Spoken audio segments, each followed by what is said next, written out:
Hello everyone, इस lecture में हम लोग बहुपद पे आधारित कुछ प्रश्न करेंगे। तो एक हम लोग बहुपद लेते हैं px = x² - 4।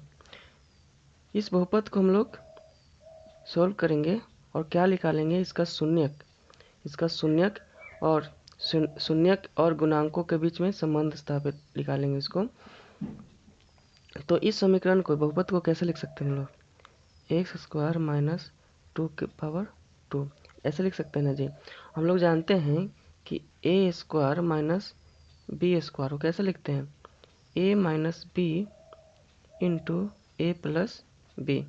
ये भी कुछ इस तरह से है ना, जिसको लिख सकते हैं ना x - 2 इंटू x प्लस 2। ठीक है, हम लोग जानते हैं, हम लोग पढ़े थे कि किसी बहुपद का शून्यक निकालना है तो उसको क्या करते थे, उसको 0 के इक्वल कर देते थे। तो पहले हम लोग इसको और इसको दोनों को बारे बारे से शून्य के इक्वल करेंगे। x - 2 = 0, तो x का वैल्यू क्या आ गया, 2। दूसरा में इसको करेंगे 0 के इक्वल, x प्लस 2 = 0, x = क्या आ जाएगा, 2। यानी कि x का वैल्यू क्या क्या आ गया, एक 2 आया और एक -2, यानी कि एक अल्फ़ा वैल्यू आया और एक बीटा वैल्यू आया।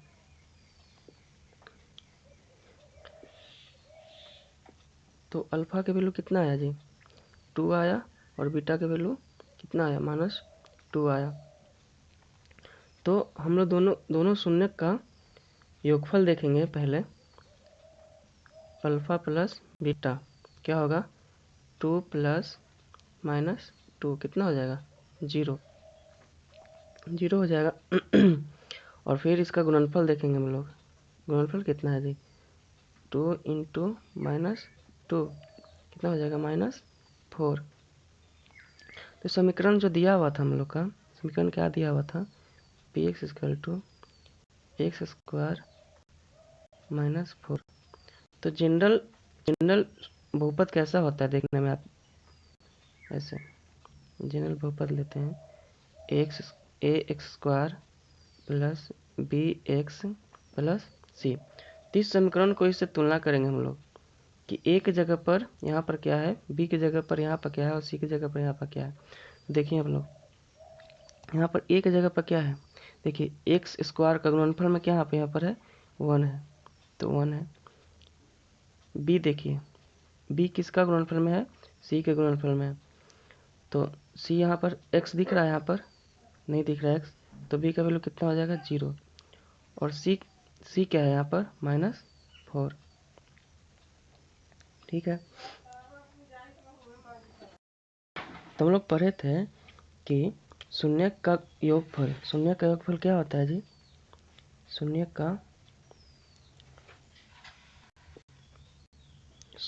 का योगफल क्या होता है, -b/a। तो यहाँ पर b कितना दिया हुआ है जी, b है 0 ना, b कितना है, b है 0, और ये कितना है, 1। ठीक है, इसको यहाँ पर पुट करते हैं, तो क्या हो जाएगा, 0, और ये कितना है, 1, तो वैल्यू कितना आया, 0। तो जैसे कि देख सकते हैं हम लोग कि यहाँ पर शून्य का योगफल कितना आया जी, शून्य का योगफल कितना है, 0 आया ना, और फिर इसका गुणनफल कितना आया, -4 आया ना।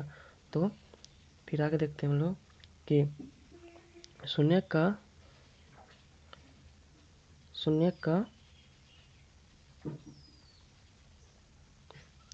गुणनफल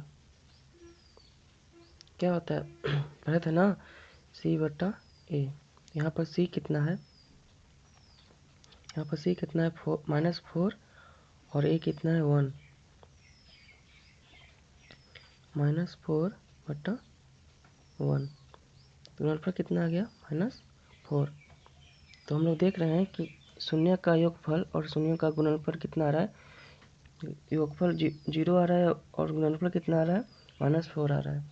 तो सेम टू सेम जब हम लोग इसको सोल्व किए थे तो उसका योगफल भी 0 आया था और उसका गुणनफल कितना आया था, -4 आया था। ठीक है, अगला क्वेश्चन लेते हैं। सेकंड क्वेश्चन,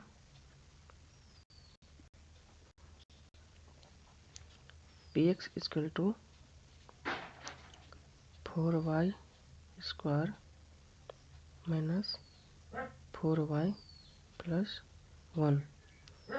तो इसका हम लोग गुणनफल कैसे निकालेंगे?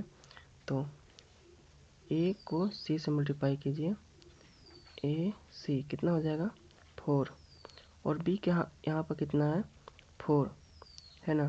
तो इसको इस तरह से तोड़िए कि गुना करने पर 4 आए और ऐड करने पर 2 आए। तो इसको 4 को कैसे कैसे तोड़ सकते हैं हम लोग, 1 और 3 लिख सकते हैं, 2 और 2 लिख सकते हैं। तो देखिए ये जो जो तोड़े हम लोग, इसको जोड़िए तो कितना आता है 4 आता है, गुना करने पर कितना आता है 4 आता है। तो ये इसका क्या हो गया, गुणनफल हो गया। तो इसको इस तरह से लिख सकते हैं हम लोग आगे, 4y square minus 2y plus 2y plus 1 लिख सकते हैं ना। तो आगे लिखते हैं कैसे, 4y, इसको गुना को मल्टीप्लाई कर देते हैं दोनों में, 2y प्लस 1। ठीक है, दोनों दो भाग में इसको डिवाइड कर देते हैं और यहाँ से क्या कॉमन लेंगे, इस दोनों में से क्या कॉमन ले सकते हैं हम लोग, 2y कॉमन लेंगे तो यहाँ क्या बचेगा 2y, और यहाँ कितना बचेगा 1 बचेगा, -1 बचेगा। यहाँ पर क्या कॉमन लेंगे हम लोग, -1 कॉमन लेते हैं। ऐसा चीज़ कॉमन लेंगे जो दोनों में मौजूद हो, इसमें भी मौजूद हो, इसमें मौजूद हो। तो इसमें तो 2y लेकिन इसमें 1 ही है, तो 1 कॉमन ले लेंगे, -1 कॉमन लेंगे तो क्या बचेगा -1, यहाँ क्या हो जाएगा 2y, और यहाँ पर क्या हो जाएगा -1। ठीक है, अब दोनों में देखेंगे कॉमन क्या है, इसमें और इसमें, दोनों में कितना कॉमन है 2y, और इसमें क्या है 2y कॉमन है। तो कॉमन लेते हैं हम लोग, क्या किए हम लोग 2y माइनस 1 को कॉमन लिए हम लोग, तो क्या बचा 2y माइनस 1 कॉमन लिए, तो यहाँ पर 2y बचा, और यहाँ पर कितना बचा, यहाँ पर -1 बचा, यहाँ पर 2y बचा। ठीक है,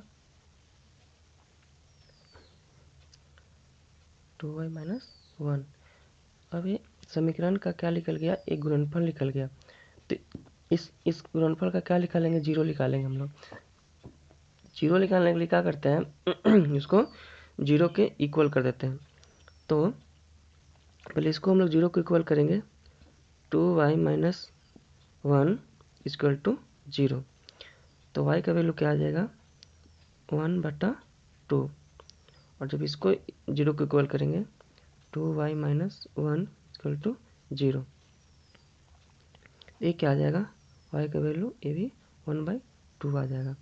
यानी कि अल्फ़ा के वैल्यू 1/2 और बीटा का वैल्यू कितना है जी 1/2।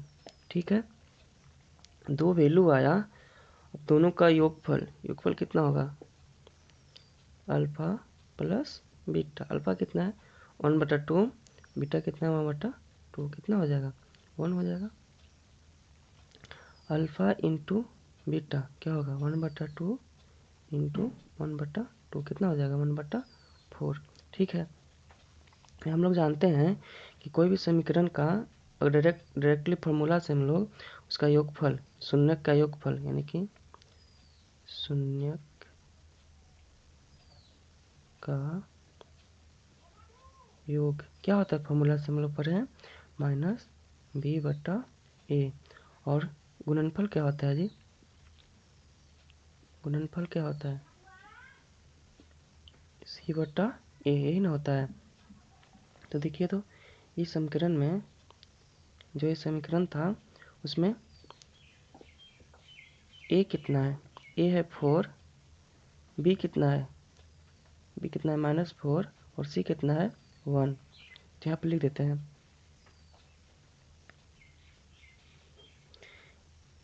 a कितना था 4, b कितना था -4, और सी कितना था, सी कितना था 1 1। तो गुणनफल क्या होगा जी, नहीं योगफल क्या होगा, माइनस बी बट्टा ए।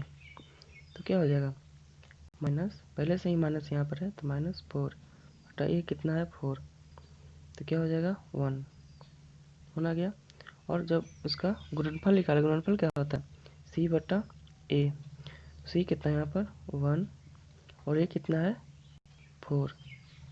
हम दोनों को मैच करेंगे फॉर्मूला से, इसका वैल्यू कितना है 1 आया, गुणनफल योगफल कितना आया 1 आया, और गुणनफल कितना आया 1/4 आया। और इसको हम लोग जब फ्रैक्शन से, यानी कि जब इसको हम लोग तोड़ के गुणनफल निकाले थे तो सेम वैल्यू आ रहा था, दोनों को एडिशन में आ रहा था, एडिशन करने पर 1 आ रहा था और गुणा करने पर 1/4 आ रहा था। ठीक है।